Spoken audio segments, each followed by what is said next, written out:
Proses pembelajaran daring kelas 4 SD swasta HKBP Batu 4 wali kelas Evi Juliana Manik.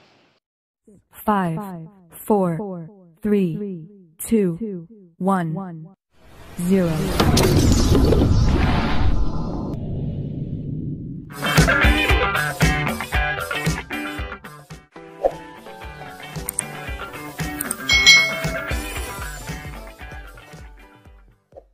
Hari ini kita akan belajar bersama-sama lagi nih.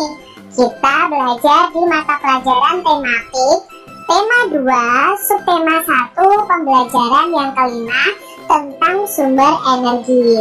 Jadi adik-adik yang belum melihat video pembelajaran sebelumnya, kalian bisa lihat dulu ya video pembelajaran sebelumnya, supaya kalian bisa mengerti dan memahami secara keseluruhan. Mari kita belajar dengan penuh semangat. Kamu akan menyanyikan lagu menanam jagung secara berkelompok yang terdiri atas 5 sampai 6 orang. Nah, pada pembelajaran sebelumnya kita sudah belajar tentang lagu menanam jagung. Kalian harus memperhatikan tempo dan tinggi rendah nada. Setiap kelompok bisa tampil secara bergiliran.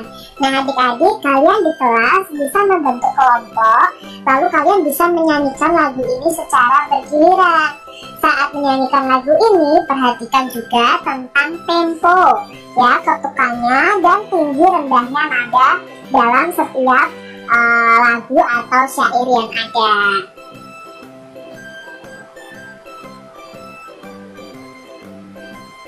Jagung adalah salah satu sumber daya alam yang berasal dari bidang pertanian.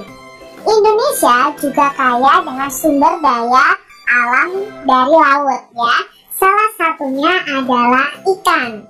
Tahukah kamu sumber energi yang digunakan untuk mengeringkan ikan? Nah, adik-adik, pada waktu kita pergi ke laut nih, biasanya kita akan melihat banyak sekali ikan yang dijemur. Nah, adik-adik, ikan yang dijemur itu akan dikeringkan. Nah, untuk mengeringkannya itu menggunakan sumber energi apa ya? Yuk kita pelajari bersama.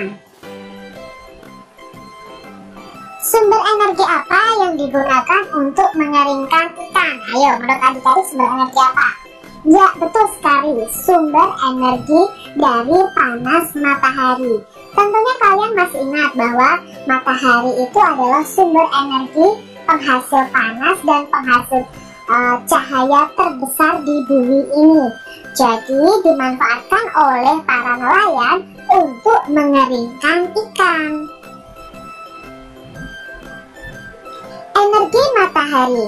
Matahari merupakan sumber energi terbesar bagi bumi. Energi matahari dapat berupa energi panas dan energi cahaya, yang keduanya dapat langsung kita manfaatkan. Energi cahaya matahari membuat bumi menjadi terang di siang hari, sehingga kita tidak perlu menyalakan lampu. Energi matahari membantu proses fotosintesis pada tumbuhan. Energi matahari juga bisa dimanfaatkan oleh manusia sebagai energi alternatifnya, adik-adik, untuk mobil dan pemanas air di rumah dengan memanfaatkan sel surya.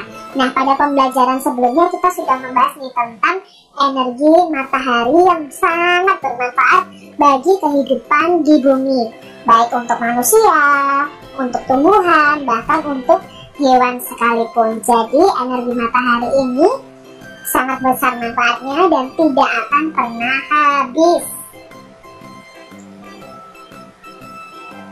Tahukah kamu bahwa Indonesia itu merupakan salah satu negara kepulauan terbesar di dunia?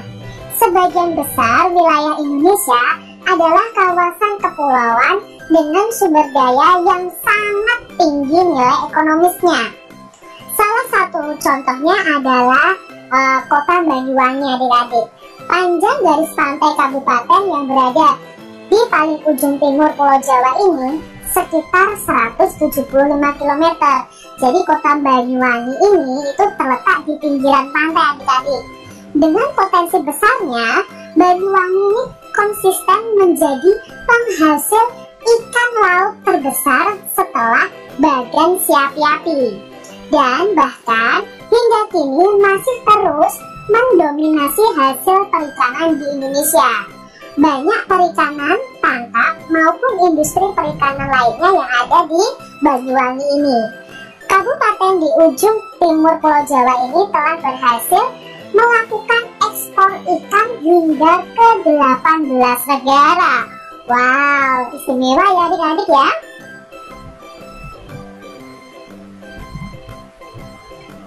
Sistem pengalengan sudah cukup maju. Ditambah lagi industri besar di Pelabuhan Muncar, Banyuwangi terus berkembang.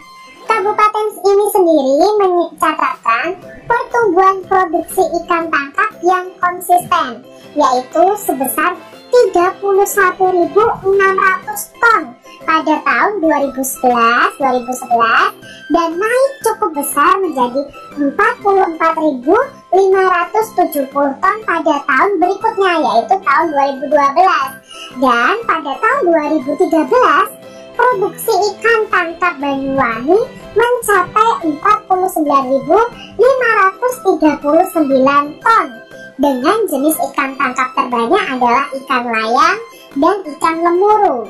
Dalam bidang perikanan, Banyuwangi menyerap banyak tenaga kerja, mulai dari nelayan, pekerja industri perikanan, hingga industri perumahan. Nah, bacaan ini bersumber dari industri.business.com. Nah, adik-adik, dari Kabupaten Banyuwangi ini kita jadi tahu bahwa letak suatu daerah itu sangat berpengaruh pada kondisi perekonomian dari wilayah tersebut. Banyuwangi ini terletak di garis pantai, jadi dekat sekali dengan pantai, sehingga mata pencaharian penduduknya itu sebagian besar adalah nelayan, dan di situ banyak sekali ikan yang ditangkap. Lalu banyak industri-industri atau pabrik-pabrik yang bermunculan tentang industri perikanan ini, sehingga banyak menyerap tenaga kerja.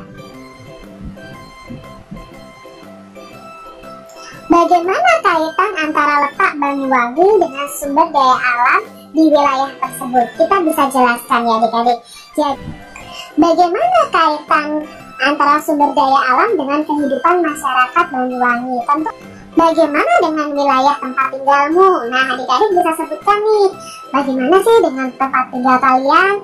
Apa saja sih sumber daya alam yang ada di daerah kalian masing-masing?